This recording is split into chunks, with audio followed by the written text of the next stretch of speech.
Sahana Bhavatu Sahanao Bhunaktu Sahaviryam Karavavahe Tejasvinavaditamastu Ma Vidvishabhai.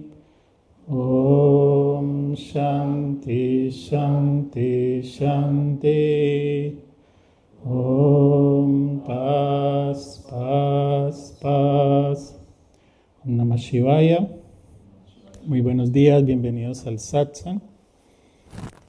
El día de hoy vamos a continuar el estudio de la Bhagavad Gita. Recordamos que la palabra Bhagavad Gita significa el canto de Dios y es el texto principal del yoga, de la enseñanza que Krishna da a Arjuna en el campo de batalla de Kurukshetra.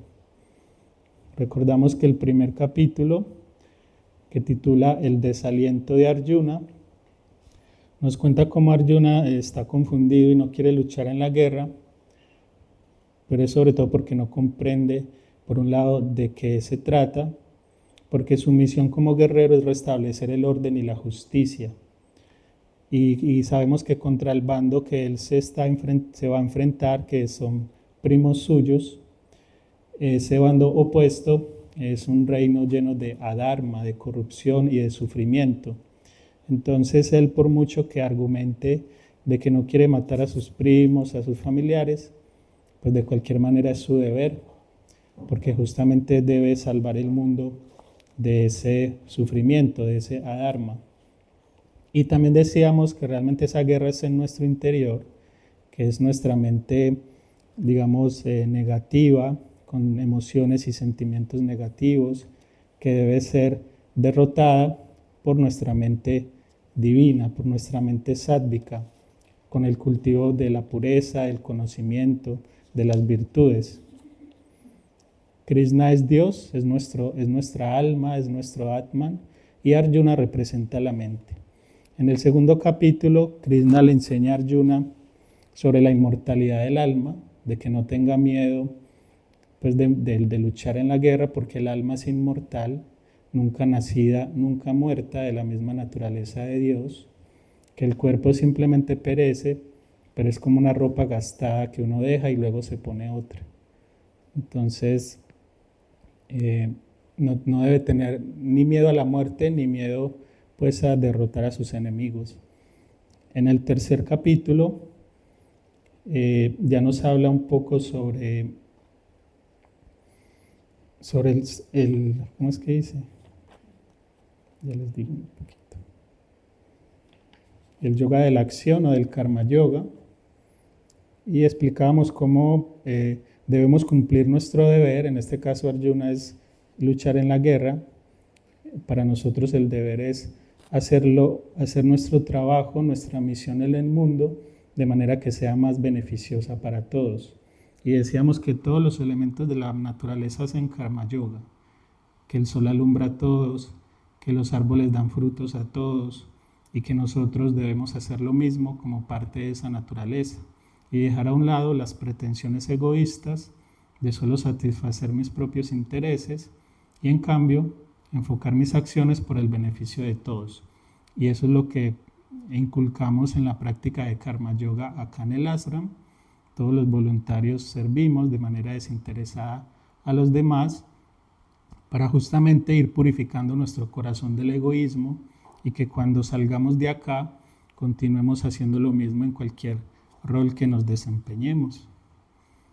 Y ya luego veníamos a iniciar el cuarto capítulo, el día de hoy, que se llama el yoga de la sabiduría. Voy a cantar en sánscrito los 2 primeros versos.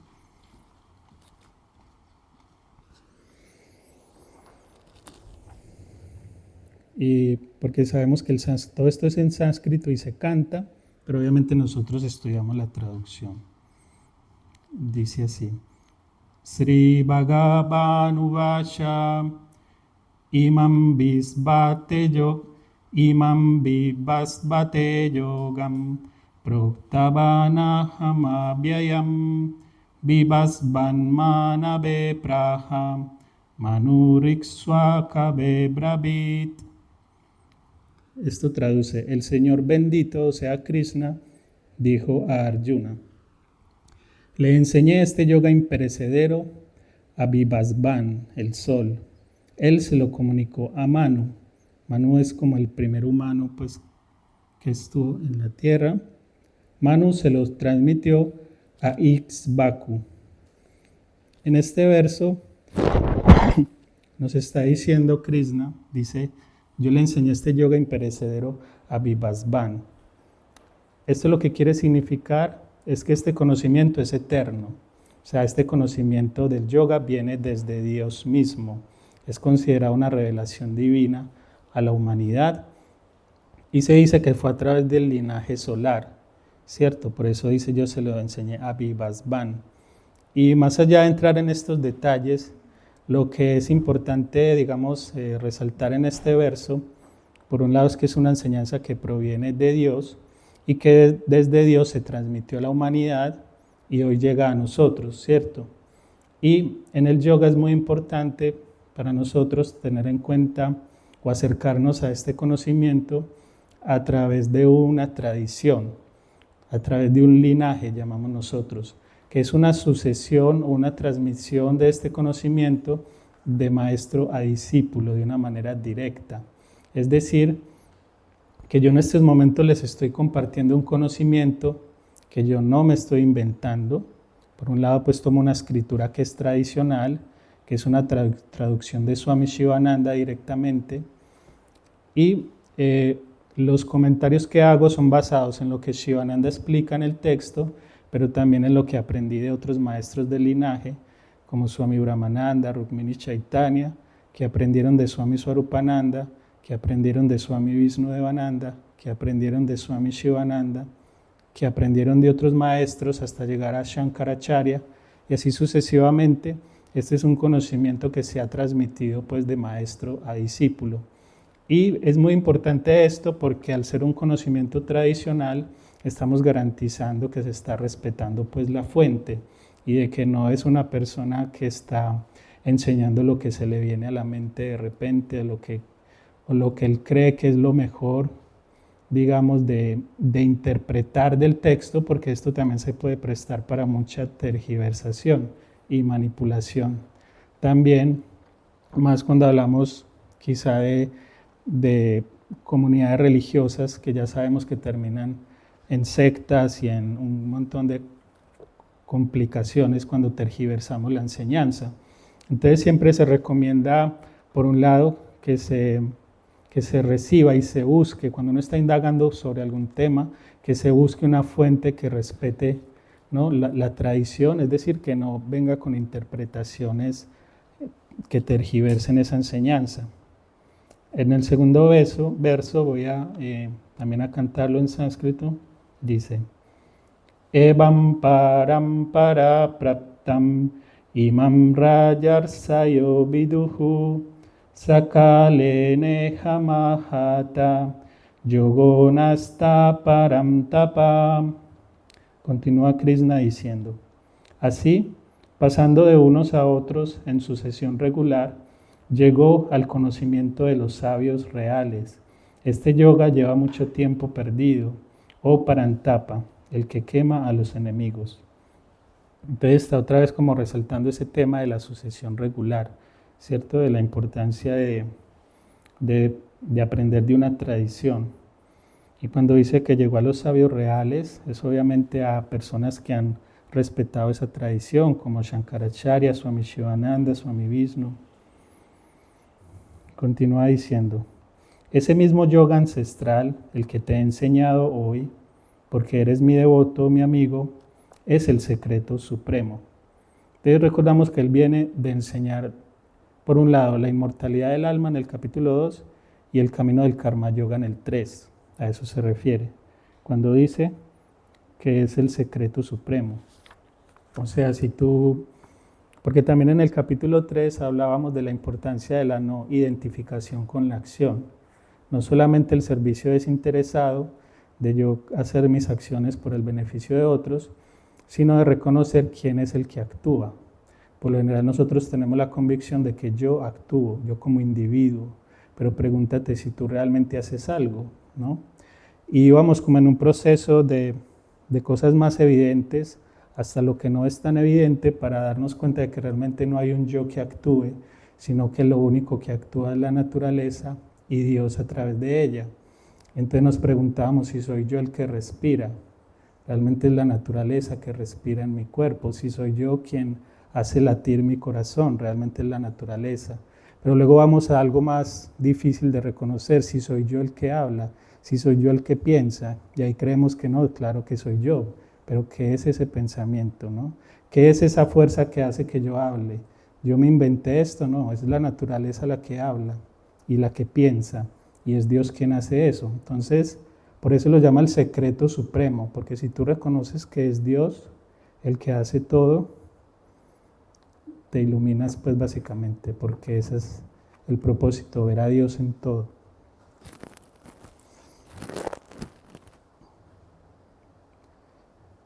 Luego en el verso 4, Arjuna le pregunta a Krishna, tu nacimiento fue posterior al de Vivasvan, al sol. ¿Cómo puedo entender que tú le hayas enseñado este yoga al principio? Entonces Krishna le está diciendo que él le enseñó este conocimiento al sol. Es un linaje pues de maestros para que lo entendamos mejor. Pero Arjuna le dice, pero tú no habías nacido en ese momento, ¿cómo es que le enseñaste eso? Pero entonces ya Krishna le viene a decir que realmente él es eterno y que esta manifestación de Krishna en ese momento en que Arjuna es solo una encarnación, que nosotros llamamos avatares, es una manifestación que de hecho dicen los yogis que Krishna no tenía un cuerpo físico, aunque nosotros lo percibiéramos así, sino que era un cuerpo pues de luz, un cuerpo sutil. Y Krishna le responde, yo he tenido muchas vidas y tú también. Yo las conozco todas, pero tú no. Aunque seas sin nacimiento y de naturaleza imperecedera, aunque sea el Señor de todos los seres, sin embargo, nazco de mi propia maya, de mi propia ilusión, gobernando la naturaleza. Entonces aquí le está diciendo que realmente Él es eterno, ¿no? Y cuando dice que Él es eterno, Krishna está diciendo tu alma es eterna. Tú también eres eterno, no solamente Krishna, sino como les decía ahorita, Krishna somos nosotros, es nuestra alma. Y dice, aunque sea sin nacimiento y de naturaleza imperecedera, nazco de mi propia maya. Y esto en otro momento también lo hablábamos, de que o sea, Él se manifiesta aparentemente como una persona, y digamos nosotros también nos manifestamos aparentemente como personas individuales, y eso es lo que Él dice, yo nazco, o sea, Dios se manifiesta a través de la multiplicidad, como aparente multiplicidad, donde hay muchísimos individuos, pero Él mismo dice, es mi propia maya, es mi propia ilusión, es como un juego, simplemente que Dios crea, en el que aparentemente hay multiplicidades, pero en realidad hay una sola existencia, una sola conciencia y una sola alma. Y eso es muy fácil de ver también cuando nosotros simplemente observamos qué es el planeta Tierra. Es un solo ser, aquí no hay 20, 30 personas, es un solo ser que es el planeta. ¿Qué es el universo? Es un solo ser. No hay millones de estrellas, es un solo universo. Si nosotros pillamos eso, entonces sabemos de dónde proviene todo y es de un solo ser que aparentemente se manifiesta en multiplicidades. Y continúa diciendo Krishna, me manifiesto siempre que disminuye la justicia y aumenta la injusticia. Nazco en cada edad para proteger a los buenos, destruir a los perversos y restablecer la justicia. Entonces, aquí está explicando el por qué se manifiestan los avatares, que son los que llamamos nosotros las encarnaciones de Dios. Y está diciendo, lo hago en los momentos en que hay mucho adharma, hay mucha injusticia, hay mucho sufrimiento, hay corrupción, y ellos se manifiestan para traernos enseñanzas que nos permitan volver a restablecer la justicia, el orden, la armonía. De hecho, el propósito de la encarnación de Krishna se dice que son tres.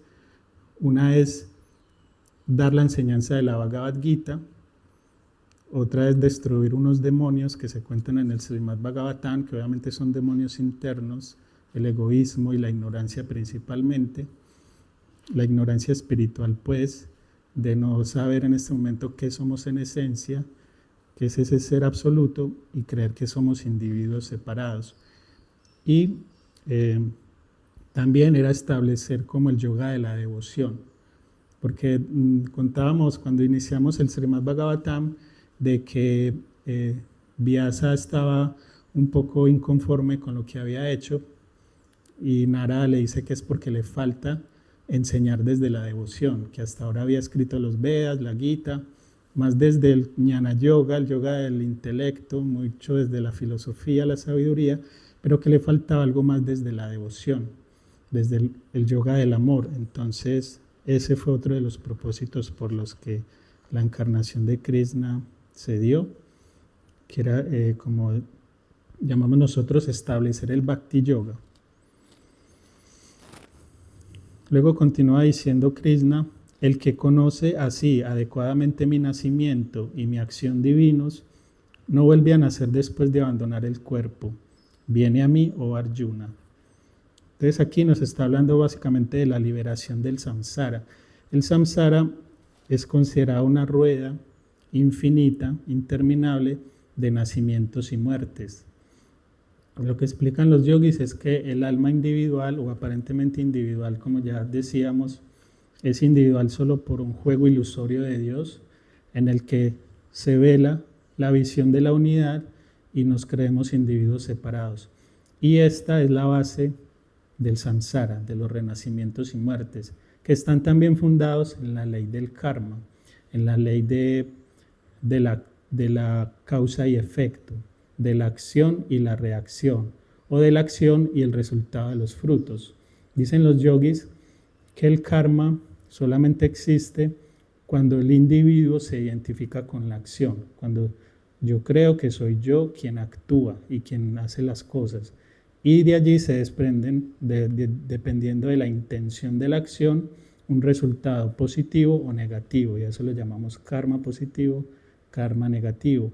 Y de eso depende o gozar placer o tener sufrimiento. Y para los yogis todo es karma, incluyendo el tipo de cuerpo en el que ahora vivimos, el tipo de experiencias que tenemos en la vida y el tiempo de vida que tenemos. Básicamente esos tres elementos, dicen los yogis, está determinado por el karma como resultado de nuestras acciones individuales en esta y en vidas pasadas. Pero ese ciclo se puede romper si nosotros rompemos también con la identidad individual y reconocemos al todo que soy, al alma divina que permea todo y que soy yo. En los yogis lo llaman Aham Brahmasmi, yo soy el absoluto. Y cuando recibimos esta enseñanza de los maestros, ellos nos dicen a nosotros, Tat Twamasi, tú eres eso, tú eres ese absoluto. Entonces, Krishna, eso es lo que le dice en este verso: el que conoce adecuadamente mi nacimiento y mi acción, es decir, quien se conoce a sí mismo como Dios, como Krishna, no vuelve a nacer después de abandonar el cuerpo, se rompe con el ciclo del samsara. Luego continúa diciendo en el verso 10, libres de apego, miedo e ira, absortos en mí, o sea, en Dios, tomando refugio en mí, purificados por el fuego del conocimiento, muchos han llegado a mi ser. ¿Cierto? Entonces dice, libres del apego, miedo y ira. Y cuando habla de esto, está hablando de etapas, de austeridad, que es lo que los yogis practicamos. Digamos que cuando nosotros nos sumergimos en una disciplina como esta, estamos practicando austeridad, es decir, estamos dejando de hacer otras cosas que aparentemente son más atractivas, dormir hasta tarde, comer sin control, irme pues de rumba, qué sé yo, muchas cosas que pueden ser muy divertidas, pero nosotros lo estamos sacrificando o digamos dejando a un lado para concentrarnos en la práctica espiritual, en el cultivo del cuerpo, la mente y el conocimiento. Y estas prácticas son las que nos ayudan a liberarnos, por un lado, del apego, porque estamos reconociendo en esto algo más valioso que esas otras distracciones, o como en la enseñanza que tuvimos con José de Kapila Vasudeva, un desapego a los deseos del mundo, pero un apego a la práctica espiritual, es un apego sádvico. Digamos que también hay que tener en cuenta eso, que hay apegos tamásicos, rayásicos, que nos pueden hacer daño, confundir, como las drogas, hábitos poco saludables, pero también hay deseos sádvicos o puros que nos pueden ayudar a evolucionar, como es el apego a la práctica espiritual, al cultivo del conocimiento espiritual. Y este desapego, sobre todo de las cosas que nosotros llamamos mundanas, de esas distracciones, nos ayudan también a superar el miedo y la ira. El miedo a perder eso que tengo y a lo cual estoy apegado, la ira de no poder tener eso que quiero, porque tu mente está absorta en Dios, ¿cierto? Tú no estás enfocado más en cultivar esos deseos mundanos, en tener, sino en conocer eso que tú eres en esencia. Cuando nosotros decimos absortos en Dios, digamos que hay varias maneras de sentirlo. Una es desde la dualidad misma, de yo sentir que Dios está en un plano celestial, yo le oro, le pido que me ayude, pero otro desde la unidad, ¿no? Y saber que Dios está en mi propio corazón y que yo cuando oro a Dios realmente estoy orando a mi propia alma para que esa fuerza divina se manifieste. Y ambas están bien, pues no es que una sea mejor que la otra, sino que eso también depende pues de la actitud y como de la personalidad que cada uno tenga, de las tendencias que cada uno tenga. Una manera le servirá más que la otra para llegar a la misma meta. Luego continúa diciendo, bueno, y justamente con lo que acaba de decir, no importa cómo se me acerquen, yo les doy su recompensa. Los hombres o la humanidad recorren mi camino de muchas maneras. Los que anhelan el éxito mundano de sus acciones realizan sacrificios porque el éxito se logra rápidamente mediante la acción. Cree las 4 castas según las diferentes gunas y karma. Aunque soy su autor, conóceme como el que no actúa, el inmutable. De aquí nos está hablando como de 4, lo llaman castas, pero son como 4 modos de vida, si se quiere decir. Digamos, quienes se dedican netamente a la práctica espiritual, quienes se dedican a los negocios y a otro tipo de actividades pues similares, quienes se dedican al servicio más de tipo, ¿cómo decimos eso? Más de tipo obreros, pues como un servicio más pesado a nivel de trabajo físico. Y esto depende, ¿cierto? Digamos que depende de tus tendencias también. En un principio se creía que las castas era como que si tú naces en cierta familia ya eso te condena a una u a otra casta, pero no es así. Para los yogis es más un tema de cuál es tu vocación, cuáles son tus tendencias y a qué tipo de actividades en la vida te dedicas. Y esto depende, como dice Krishna aquí, de las gunas y del karma, es decir, todas estas tendencias y vocaciones ya vienen de vidas pasadas y de acuerdo como al nivel de evolución en cada vida, tú vas teniendo unas tendencias ya sea más hacia la espiritualidad, hacia los negocios, hacia otro tipo de actividades, por karma y también por guna. Recordamos que las gunas es tamas, rayas y sattva, y que tamas es la inercia, la oscuridad, que rayas es la agitación, el movimiento, y que sattva es la pureza. Entonces, estas actividades que menciono, o estas vocaciones, misiones de vida, dharmas, también están condicionados por estas 3 gunas y sobre todo por el karma. Pero él dice al final de este mismo verso, aunque soy su autor, es decir, todo esto son fuerzas como Dios se manifiesta, no hay nada que escape de las fuerzas divinas, todo en la naturaleza, nuestra mente, nuestra personalidad, son fuerzas divinas realmente. Él dice, aunque soy su autor, conóceme como el que no actúa, el inmutable. Y volvemos a la idea de la apariencia. Así como la multiplicidad de seres es solo una apariencia, porque realmente hay un solo ser universal, asimismo, la idea de la acción, por ejemplo, yo estoy hablando, ustedes están escuchando, eso es también una apariencia. Nada de eso está ocurriendo realmente. Todo es un juego de nuestra mente, es un juego de interpretaciones que hace parte pues de nuestros hábitos mentales. Son como juegos que aprendimos desde niños y que hoy todavía jugamos. Pero todo eso es un juego, no, nada de eso es real para los yogis. Porque ese absoluto se mantiene inmutable, no puede cambiar, no hay modificaciones que sucedan en ese absoluto. Y eso lo cantamos en el Purnamada, en ese mantra que dice el todo es completo y entero, o sea que el todo como absoluto no puede ser modificado, es algo que siempre permanece absoluto. Y aunque aparentemente lo veamos limitado, aunque aparentemente se manifieste como multiplicidad de seres y como muchas acciones, realmente ese absoluto permanece siempre inmutable, intocado. Entonces, un ejemplo que podríamos poner, o varios, volviendo como al que puse ahora, en el planeta Tierra sucede todo, mil cosas. Desde hay gente en satsang, pero también hay gente en guerra. Pero si usted sale del planeta Tierra y se para en la luna y mira para acá, usted no ve nada de eso. Permanece inmutable. Esa es la visión cósmica. Cuando usted tiene la visión cósmica, sabe que realmente nunca nada ocurre. Lo mismo en el cuerpo. En el cuerpo hay millones de procesos, células muriendo, naciendo. Pero si tú ves el cuerpo desde perspectiva, nada de eso está ocurriendo, ¿cierto?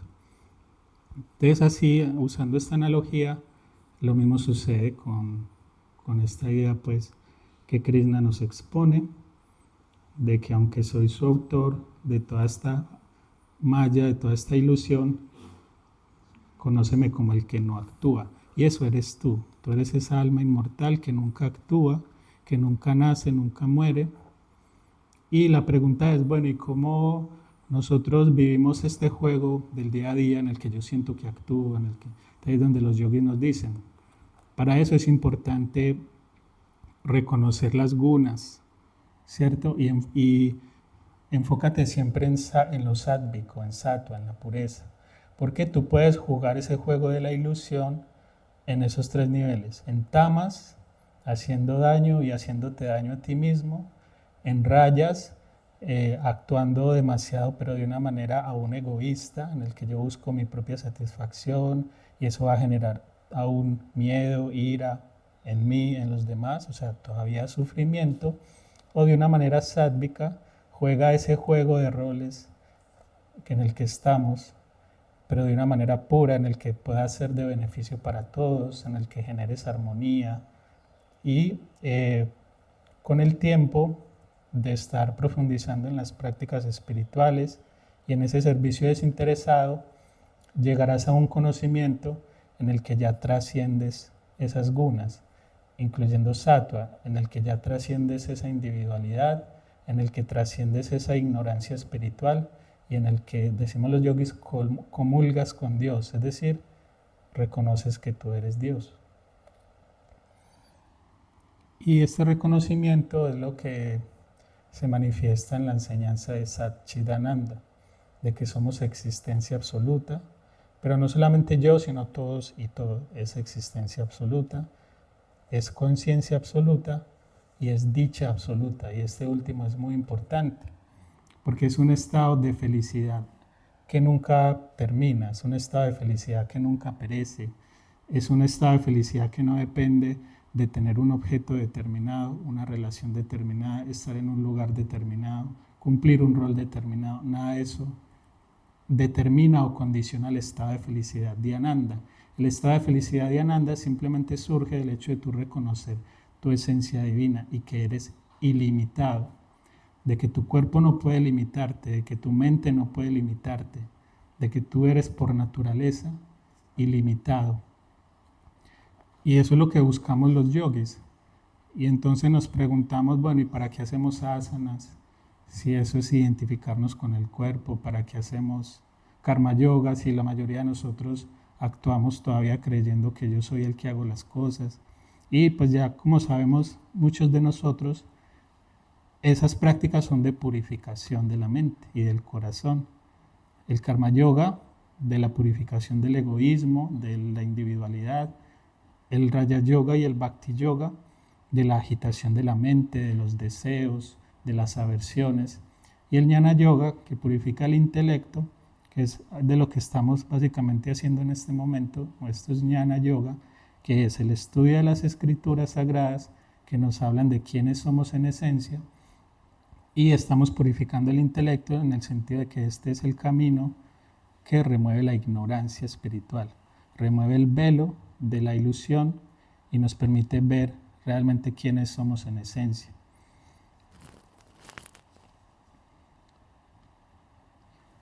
Vamos a seguir un poco más. Dice Krishna, las acciones no me afectan. ¿Sí? Lo que hablamos de la inmutabilidad. El absoluto nunca se ve afectado por lo que sucede. Las acciones no me afectan, ni deseo sus frutos. Las acciones no esclavizan al que me conoce de esta manera. Sabiendo esto, los antiguos buscadores de la libertad también actuaban. Actúa pues tú como hicieron ellos antaño. Entonces, cuando decimos aquí actúa, es reconociendo quién es el que actúa. Y que en realidad nunca nadie ni nada actúa, ¿no? Pero vamos paso a paso. Primero reconociendo que es Dios el único que actúa. Y después, cuando vamos más allá, nos damos cuenta de que nadie nunca actúa. Dice Krishna, ¿qué es la acción? ¿Qué es la inacción?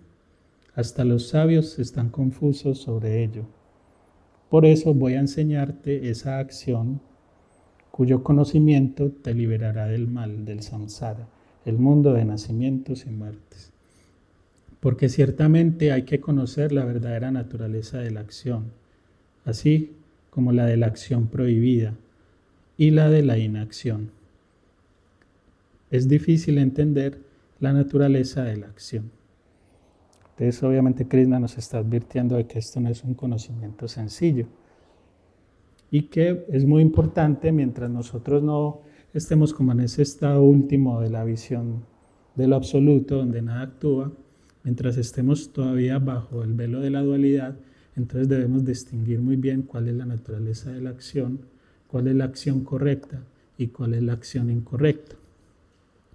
Y justamente esto es de lo que nos va a continuar enseñando. Y voy a leer un último verso, lo voy a cantar también. Dice, Karmanya karmayak pasyet akarmani cha karmayaha sabudhiman manusyesu sayukta kritsna karma krit. Y dice Krishna, verso 18, el que ve inacción en la acción y acción en la inacción es el sabio entre los hombres. Es un yogi y realiza todas las acciones.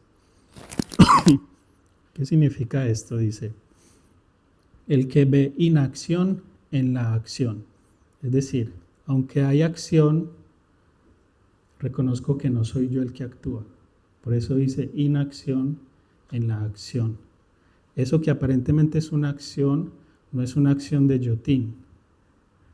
Yo no actúo.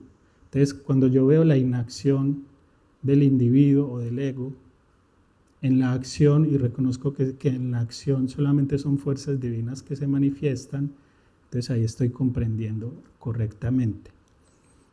Y luego dice, el que ve acción, el que ve inacción en la acción y acción en la inacción. Eso también tiene otros modos de interpretarlo y es, decimos nosotros, Bueno, esta es como la manera más sádvica de mirarlo, desde el Jnana Yoga, pero también, por ejemplo, ponen la analogía de el meditador. El meditador aparentemente puede sentarse inmóvil, con ojos cerrados, y uno cree que no está actuando, está en meditación profunda. Pero puede que su mente esté maquinando un montón de cosas. Este me dijo aquello, lo otro, que por qué lo de más allá. Y a eso lo llamamos acción, porque está actuando en su mente, en una aparente inacción, porque está quieto. Aunque su cuerpo no se mueva, su mente sigue maquinando esa acción. Y esto es una manera pues errónea, ¿no? Porque el yogi busca obviamente, si está en meditación, obviamente abstraer sus sentidos y silenciar la mente, o sea, que no haya acción en absoluto. Y aunque esté actuando o haciendo karma yoga, aún así, aunque aparentemente está actuando, su mente está en un estado de equilibrio y está en un estado de reconocimiento, y a eso lo llamamos que aunque está actuando, él realmente no actúa en su mente, porque su mente está pura. Estas son como dos maneras de entender este verso. Lo voy a volver a leer. El que ve inacción en la acción y acción en la inacción es el sabio entre los hombres. Es un yogi y realiza todas las acciones. Entonces mire que aquí le está diciendo, es un yogi y realiza todas las acciones. O sea, el yogi cuando conecta con este conocimiento no saca la conclusión de que entonces yo no voy a hacer nada, ¿para qué seguir trabajando? ¿Para qué sigo haciendo karma yoga? Me voy a dedicar solamente a meditar y a iluminarme. Pero el yogi dice, eso es incorrecto. Tú debes cumplir tu deber siempre, pero con tu mente en equilibrio, ¿cierto? Ojalá con tu mente todo el tiempo reconociendo quién es el que realmente actúa, que es Dios, y si no, por lo menos ofreciendo los frutos de tu acción, por un lado por el beneficio de la humanidad y por otro como por gratitud, como ofrenda a Dios, que es lo que llamamos sacrificio, que es ofrendar todos los frutos de tus acciones a Dios. Entonces de hecho también hay otras ideas, una última, y es, dicen que los yogis no tienen vida privada. Es decir, por un lado, pues un yogi muy avanzado dirá, no hay un yo, no hay un individuo, no hay un yotín, por ejemplo. ¿Qué vida privada va a tener alguien que es ilusorio? Pero por otro, dicen los yogis, su vida está volcada al servicio, a la humanidad, no a lo que yo quiero para mí, no a lo que me hace sentir más cómodo, ni lo que me hace, tener más un disfrute como individuo, un disfrute egoísta, sino que no tiene vida privada en el sentido de que todas sus acciones y su esfuerzo está enfocado en el servicio a la humanidad. Eso también significa. Entonces, por eso el yogi realiza todas las acciones, está como ahí siempre listo pues para servir. Entonces vamos a cerrar aquí. Continuará pues, la idea es continuar con este estudio cada martes. Y esto lo hacemos también porque el 15 de agosto vamos a celebrar el nacimiento de Krishna, el Krishna Jayanti. Entonces hemos estado introduciendo pues estas enseñanzas desde la Bhagavad Gita y desde el Srimad Bhagavatam los jueves, que es ya, si bien la Gita es un texto demasiado de filosofía, de Jnana Yoga, el Srimad es más desde la devoción, desde el Bhakti, entonces por eso estamos combinando estos dos textos y bueno, el 15 de agosto tendremos esa celebración. Vamos a cerrar los ojos un momentito, sentir en nuestra mente, en nuestro corazón, qué nos queda de esta enseñanza.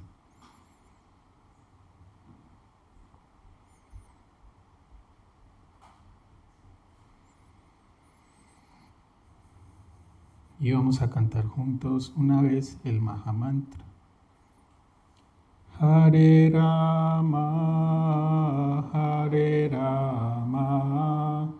Rama Rama, Hare Hare, Hare Krishna, Hare Krishna, Krishna Krishna, Hare Hare. Muy bien. Vamos a decir los anuncios, las invitaciones para que se unan a los distintos retiros y eventos que tenemos en el ashram. El primero de ellos es Yoga y Dharma, Encuentra tu vocación, a partir del próximo fin de semana, 7 de agosto.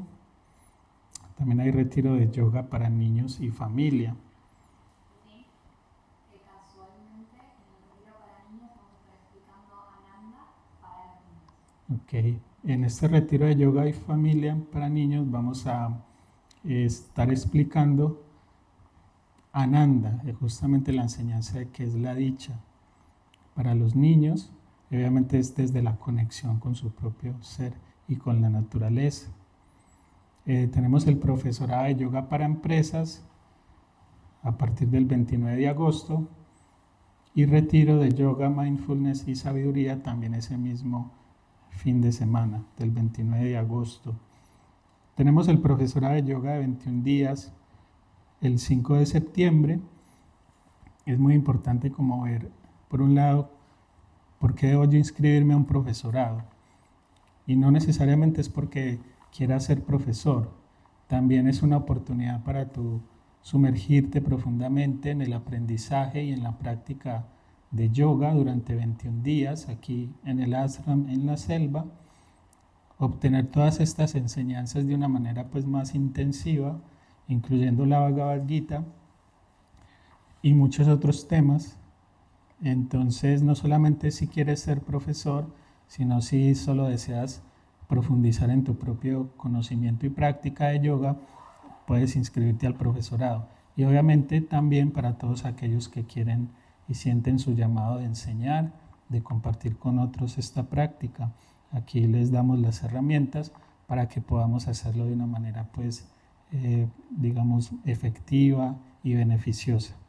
Y ese mismo 5 de septiembre hay retiro de fin de semana sobre yoga, ayurveda y ecología védica.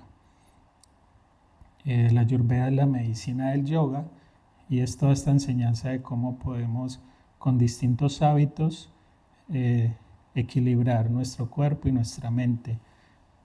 Lo otro es inmersiones profundas. Uno de ellos es yoga, canto y danza.